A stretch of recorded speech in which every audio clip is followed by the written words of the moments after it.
So for things like the Pink Ribbon campaign and what's the one coming up? Mother's Day Classic. Yeah. Like things like that. Mm-hmm. The amount of money that they raise and donations especially, sort of obviously there's other costs involved from your part, like operating costs and admin and stuff like that. Yeah. So sort of what percentage, actually reaches the cause? Sure. I would have to check in our annual report, but I think offhand it's probably about, I think it's 65 to 35. I think that was a little bit high last year, and I think one of our things for the next year is to bring that a little bit lower to more like maybe 70-30 or 75-25. There is like a charity charter which everyone has to sort of abide by it, because if you're spending more than you're donating, then that's not a good result. If we take the Mother's Day Classic, what are some of the costs involved in setting something like that up? Sure. Well, the Mother's Day Classic is not run by the National Breast Cancer Foundation. We're just the charity partner. Yep. Again, it's all the workings of a charity. So it's organised by a group of a business called Women in Super. They're all a bunch of women from different superannuation funds, so the finance industry. So they run it through committees. So again, all of this organisation is done on a volunteer basis. But then stuff like, there's obviously all the OH&S, like health and safety stuff with putting on a fun run, and we pay event companies to run the actual events in each state. So there is, I'm not sure what the percentage, I think the average adult ticket price is about $27. So I couldn't speculate on how much of that goes towards costs on the run, but I think last year they made $1.3 million for us. Okay. So after all costs, $1.3 million. So that's a really great result. Yeah, and I suppose also paying employees like yourself. Yeah, I guess staff is probably the biggest cost in any charitable organisation. I mean the NBCF has seen huge growth. It was a 3-person charity 10 years ago, and now I think it's about 36 full time. Yep. So that's just huge. But I think it just when you start making that bigger amount of money, it has to be receipted. There's so many costs involved with handling and generating that amount of money, I think. Yeah.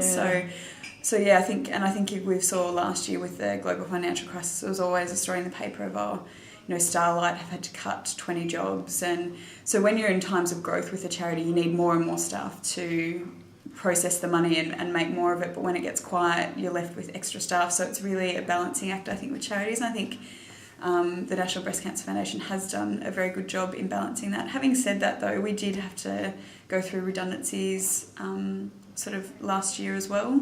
Yeah. Just in a restructure of it wasn't the same as 2007, and you just need to. It's like a business in that regard. Like, it's not just people are sitting around waiting to take donations. Yeah. It really is. How is the bottom line looking? Well, we can't afford to keep $100,000 worth of jobs on if we're not making this amount of money. So in that case, it is like a business. So I would probably say that those are the biggest costs.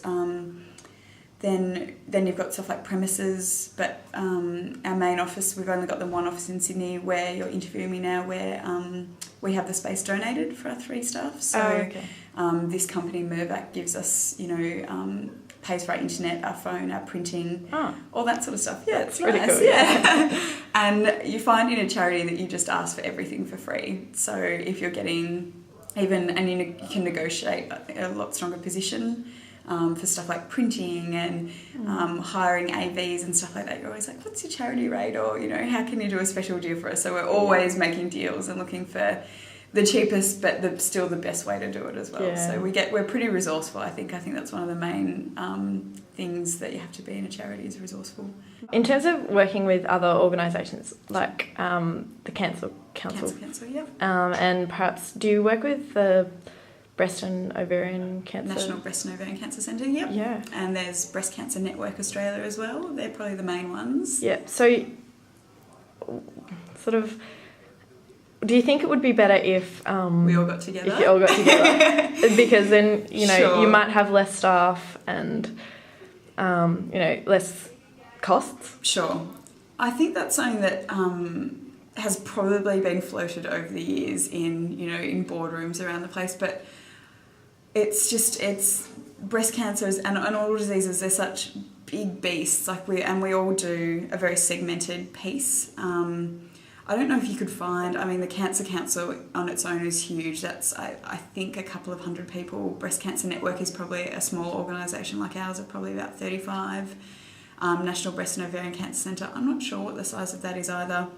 But we're all funded differently and we all provide different services. So I think it's easier almost for someone who's experiencing breast cancer to know who they can go to for certain things. Like if you've just been diagnosed, you go to Breast Cancer Network and you can get a My Journey kit and they have support groups and stuff like that. We do fundraising and research, NBOC do sort of government policy. So I know it does sound very confusing, but there is kind of method in our madness. Yeah. But do you think maybe if someone was diagnosed with cancer and there was only one cancer group that they could go to, they would go straight there, like kind a of thing? one-stop Like shop, it wouldn't be kind of confusing to them, do you know what I mean? Possibly. Yeah. It might be. I'm not sure what the answer is to that. And what about in terms of getting more money to the cause? Like costs involved in setting up each different group, kind of. Yeah, well, I think there's different operating costs between, say, managing a staff of 35 to managing a staff of 3,000. Oh, definitely. Do you know what I mean? So I think there's definitely pros and cons to both. But yeah, I think the way it's structured right now does work, and I think there's there's room for collaboration with all organisations. We all talk to each other, but I think we just do very different things, and kind of meshing them all together would mean that some things wouldn't get done as well, and also you'd have competing priorities. Like if you put us all together, it would be like, well, we think that we're always going to think that research is the priority, and they're always going to think that advocacy is the priority. So it's going to be there was a reason why they were splintered in the first place, rather than all going together, I think. So yeah, but it would be interesting if they all came together under the one banner. I think breast cancer is definitely the one that has the most different organisations. Like as far as I know, prostate has the Prostate Cancer Foundation, and bowel cancer has a bowel cancer foundation. I think breast cancer is the one that has so many different factions, but I think it's just because so many women are diagnosed that it's one of the biggest, that's why it's like that.